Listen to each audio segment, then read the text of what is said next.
I'm fed up. I just feel like we're being taken for complete mugs. The British taxpayer is not an all-you-can-eat buffet for the world to feed off.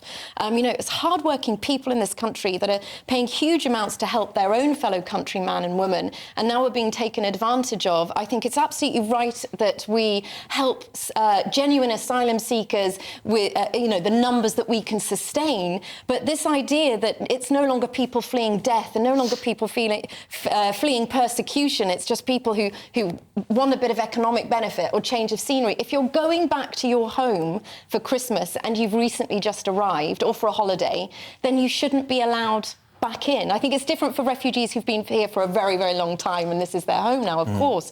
But recently arrived, it's a clear sign. I mean, it's not rocket science. No. Albie?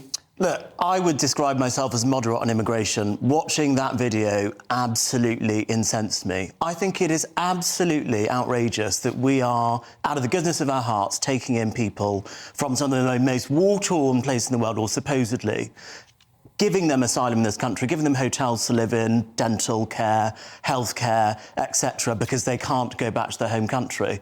And then they're going back to their home country on holiday for Christmas. It's your beloved Conservatives who have allowed this.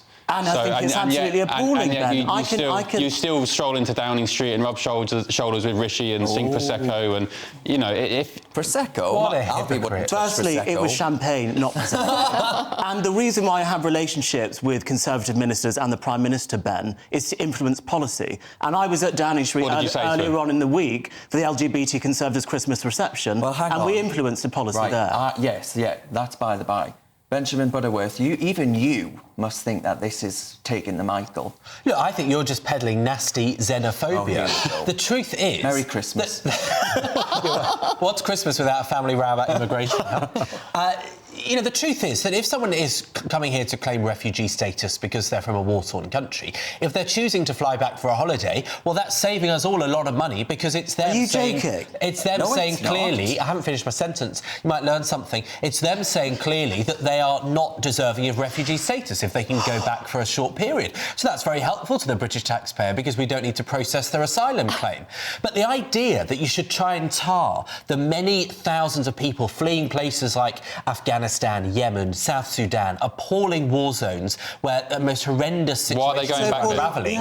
Those people are genuine and you shouldn't try and tar them because there are a few opportunists among them. Ben, the people flying back on holiday for Christmas, how can you not just say, I think that is outrageous? I did. You know, clearly they are... Do you think that's outrageous? I am saying they are saving us money because they're going back home on their own merit. But what you're trying to do is to try and smear all the decent people who deserve us and our care and our compassion in this country. I didn't get that from Darren at all. I didn't either. Well, I did. I got characteristic xenophobia. Well, I actually think that you've got naivety written absolutely everywhere. Not like you to speak French. Well, the problem here is that you're of the mind that actually they're saving us money. They're going to come back again, right? And then your lot, the Labour Party, are going to say, let's create more legal and safe routes so we can have even more of them. And surely more bed, board and benefits. It hurts genuine asylum seekers, this vague and lax kind of bar we have on who we let claim asylum here.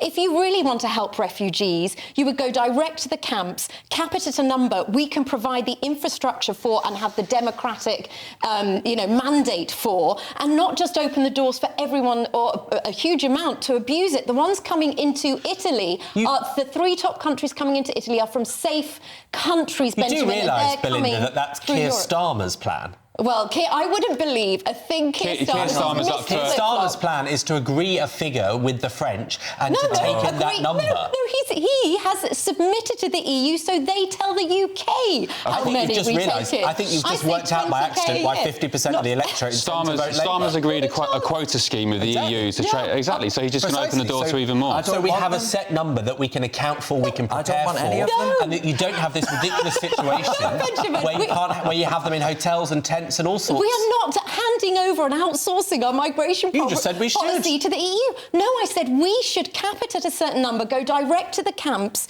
UN, certified refugees, women and children, hello, we never see them, or very rarely, and take up 20,000 a year, and the other refugees that we can't necessarily afford or resettle, we can help with the camps and security. The point is, I'm past the point of even getting angry about stories like this, because we've been dealing with this kind of sort of lacklustre approach to migration for many years now. It's all down to the fault of the Tories. Not only can they not stop rubber dinghies coming across the channel, but we've got 700,000 people a year coming legally under their watch. And actually, I'm just sick of it. I'm so tired of even getting angry or wound up by it now. The Tories have become so desperate that they put out this figure saying that the number of boat crossings were down a quarter. Well, that's because they were using bigger boats with more migrants in them. No, it was because of the Albanian returns